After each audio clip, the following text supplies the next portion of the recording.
Okay, got a no cooling call here. Beautiful tree I had to walk around. We have not been to this house in the past,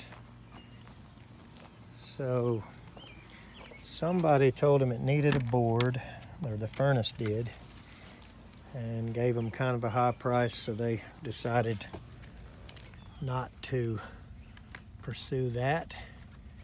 It looks like there's already a light on right back there in front of the furnace, so let's go take a look. Okay, got an older Lennox furnace and a newer coil here. Not sure if it's a Rheem. Yep. And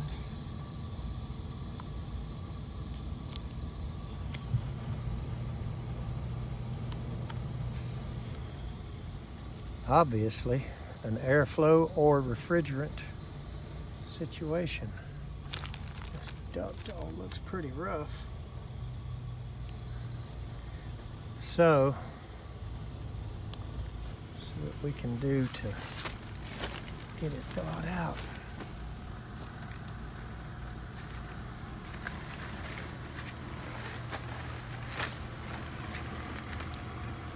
Don't see a whole house filter or anything on it, so I'm going to preliminarily assume we have a low freon problem causing the freezing, but let's open this thing up. Okay, so here's the 2-wire from outside.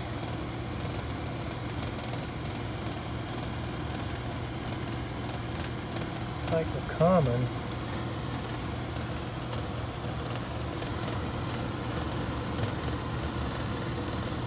Tied to that grain wire, which is grounded over there. And here's another one of the fan speeds pulled off. Looks like transformer being fed by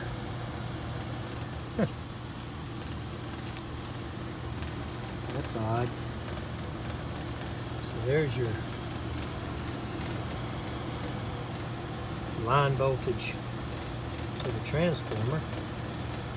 Red wire that comes from the fan feeding it.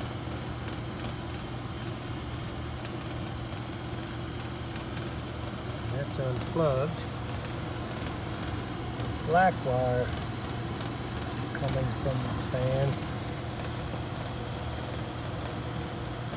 There it is, right there. Looks like it's going to the right place. White wire coming from the fan. And this big conglomeration of neutrals right there. And the transformer neutral is off of it, so I don't see how they're getting. Well, I guess people have different ways of doing things. A bowl of spaghetti here. Here's another transformer. Maybe it's the one that's actually hooked up, because there's the line to it, and here's the white wire that's going back up, obviously, to the incoming supply. So I don't know what this transformer was here for, and I don't know if it's powering something else. Yep, looks like it's going to that humidifier, I guess. Maybe that's why they had it tagged into the red heat speed, so that you tell me. I guess that's their way of doing it without a relay, is when the heat speed gets active from the board, turns this transformer on. There's no relay or nothing, straight 2-wire here going over to that humidifier. That's your water line from it. So like I said, everybody's got their own ways of doing things. So what I want to do is unhook the yellow for a minute.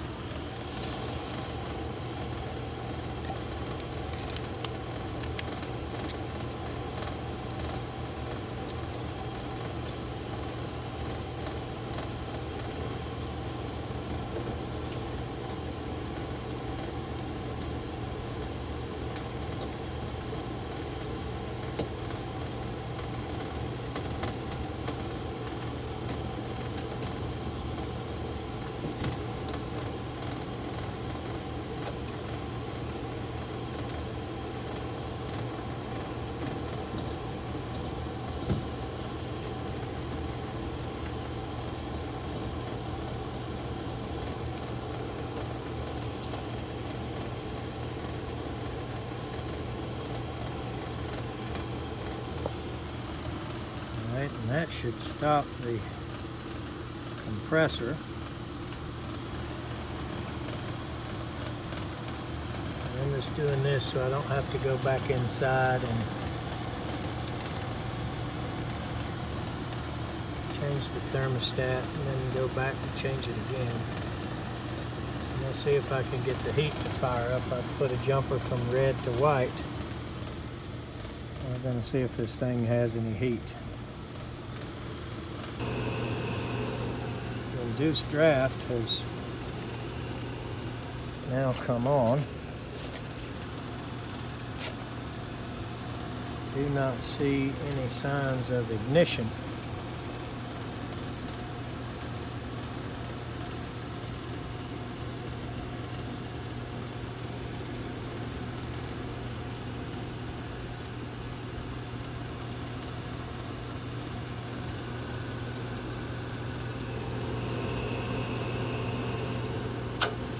There we go. And now we have flame. So let's see if we can get the ice melted quickly this way, if it doesn't hit the high limit from lack of airflow. You know, when the ice blocks the airflow, a lot of times you turn the heat on and it can't travel through the ice. That just hits the high limit, which I'm glad is there and hooked up. But let's see if we can thaw this out and go get some gauges on the outside unit. See if we can get them some cooling and tell them what it would take to fix all this correctly.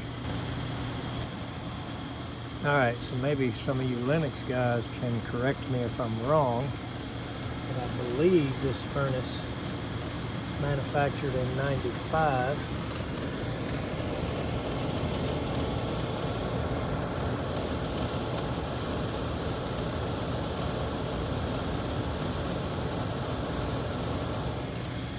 of '95, and we may have a refrigerant leak on top of that, so I'm sure a board would probably straighten the furnace out. And there's some universal boards that would work easy enough for this, but 95, you know, it's a 25-year-old furnace. So I don't think I want to go through the trouble to test the integrity of this heat exchanger. And certainly don't want to do a combustion analysis or anything like that. So I'm going to say this furnace is really condemnable. However, it's the beginning of summer, so it may be okay to get by, but I don't know that I'd want to heat by it. But you know, it doesn't look so terrible at this point.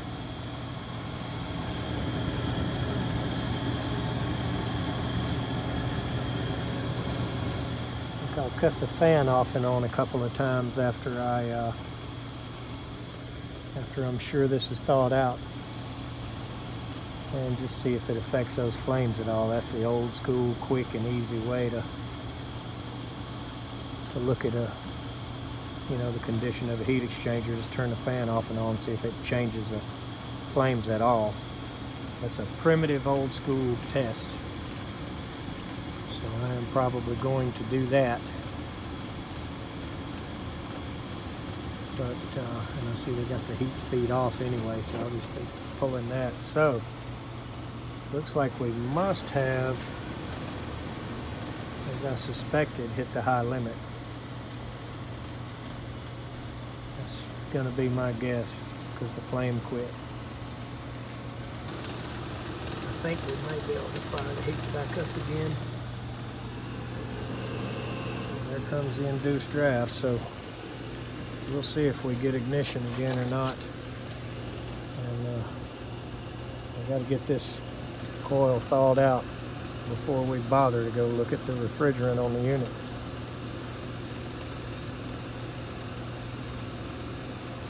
So last time it took about 30 seconds for the igniter to start sparking.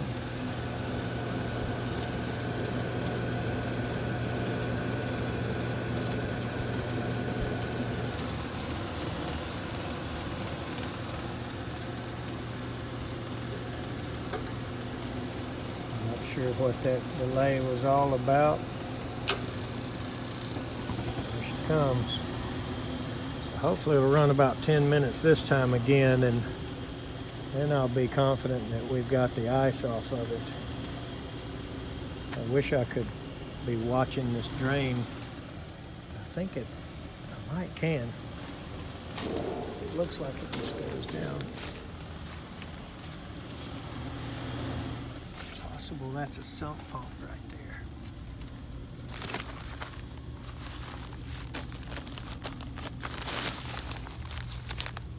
Good Lord. I don't know where that drain goes, but it goes up and down and up and down. And one of those old black hoses. We do a change out here, we'll put a pump on.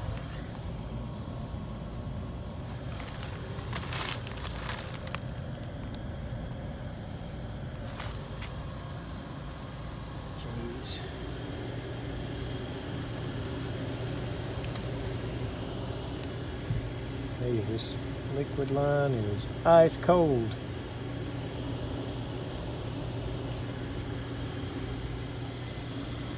What it does when it's melting ice in there, it's somehow feeding back. I mean, the unit's not running, but it'll start sweating on that liquid line, and it's cold too. So we should be all right in just a few minutes here. I'm gonna let this thing burn, and we'll take it out of heat, hook the yellow back up, and we'll rush out there to the unit. If we can get gauges on it quickly before it ices up again, and then we'll determine if it's just a leak or if there's some sort of valve problem or what's going on here. So I've never been a fan of these misters. They just spray water in the duct with a little oil furnace jet. But if I was going to install one,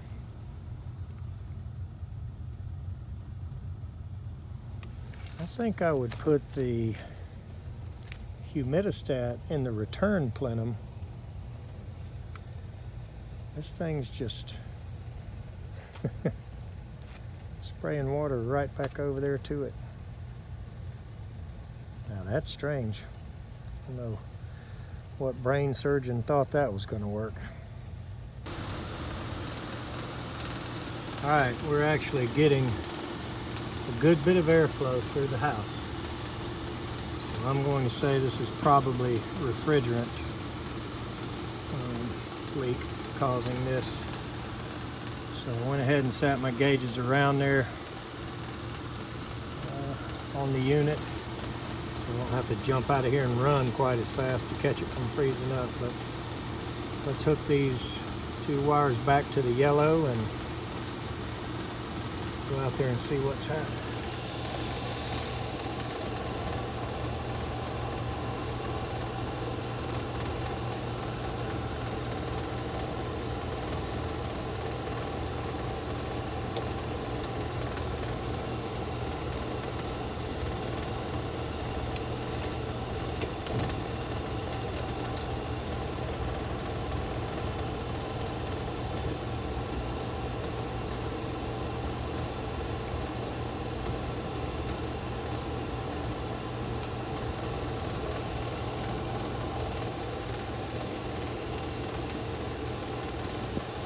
And now I see why it keeps jumping off and on.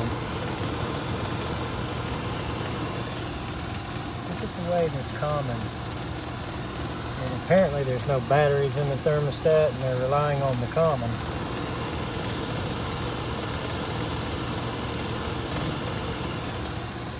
Now, that's nice.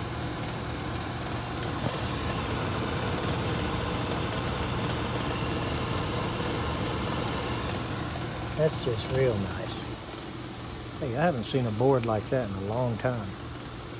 All right, let's go see what the condenser's doing. All right, we got a lot of problems here. As you can see, the unit's gonna have a hard time getting air into a good bit of it. A hard time throwing air off of a good bit of it.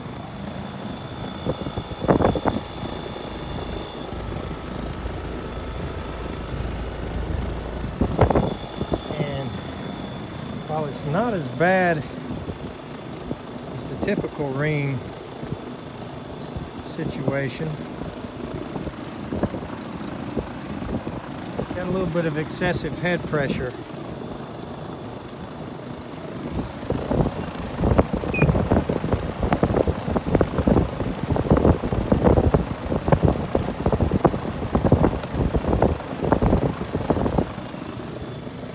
So let this run a few minutes, but I'd say we have a combination of problems here. We don't have great airflow.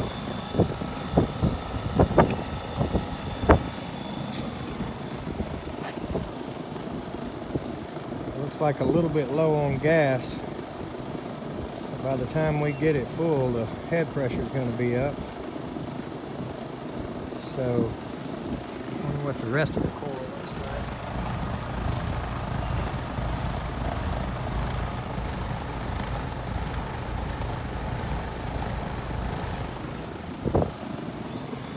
Let's say that's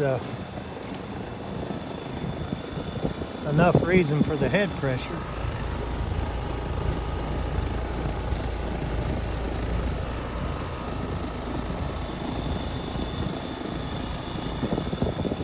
Apparently this guy's had some people working on it a couple of times. I get the sense that he just doesn't like it anymore. Definitely needs a furnace. So I think we're going to be talking about a whole system here, but I'll have to do some stuff here today so I can keep him cooling and keep him alive. So I may have to rinse this coil, back flush it some to make this thing work. Get him a little bit of gas in it.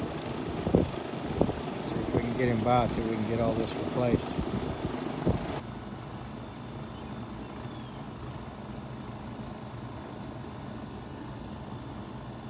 Yep, 410A.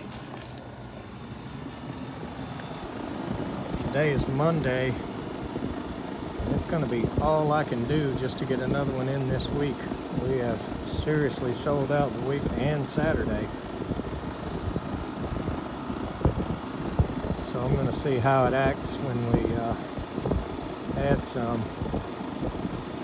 And whether he wants to spend the money or not, I think I'm going to have to flush this coil to some extent. I realize it's choked a lot over there from intake. Some back here from being so dirty. Well, I appreciate you. Yeah, hopefully I can buy you a little bit of time here.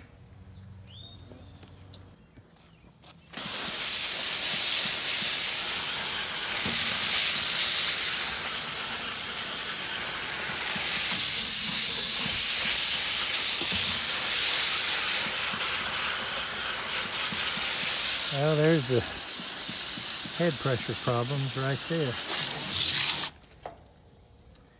as you can see.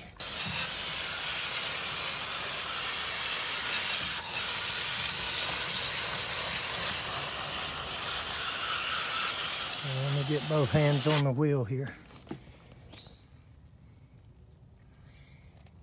All right.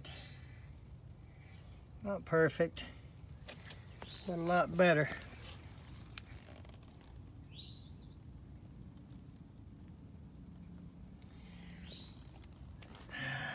Let's wait on the load control. See what we got. All right, it's been running probably 4 to 5 minutes. So I'm gonna give it about 8 or 10 more before I start believing anything on the gauge here.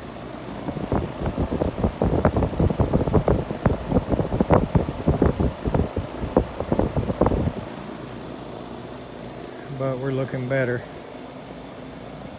It has cooled down a little bit in the last 25 minutes. So it's got a little something to do with it, but the airflow is extremely stronger through the coil out here now. So I may be able to get some gas in it. I'm just going to let it run a little bit and be sure this outdoor coil is dried before I start trusting what I'm seeing on the gauge. So let's give it a few more minutes.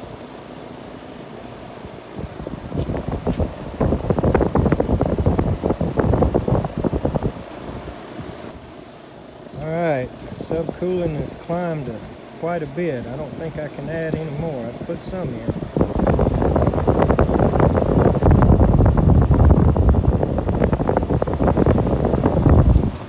Suction pressure is a little bit low. And I can see that that indoor coil is clogged, probably somewhere close to as bad as this one was. So like I said, it might run a little bit a day or two, but this stuff's got to go. It's just not worth everything it would take to fix it. One of those N coils, the Rheem coils that's, I used to call them W coils or N coils, whatever, that's got, you know, a few layers. And I'd just about be willing to bet it stopped up a good bit. Enough to hold a bunch of temperature and get the suction pressure down.